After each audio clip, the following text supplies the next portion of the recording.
জীবনে যত গুনাহের কাজ করেছেন সমস্ত গুনাহের জন্য আল্লাহর কাছে তওবা করেন।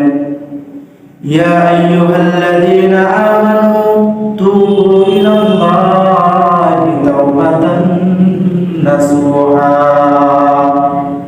আল্লাহ রাব্বুল আলামিন বলেন, হে ঈমানদার, জীবনে যত গুনাহের কাজ করেছো সমস্ত গুনাহের জন্য আমি আল্লাহর কাছে তওবা করো।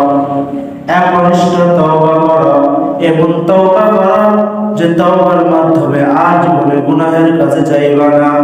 এর ঈমানদার, এমন তওবা করো যে তওবার মাধ্যমে আমি আল্লাহর কাছ থেকে আমি আল্লাহর দেওয়া জান্নাত নিয়ে যেতে পারো।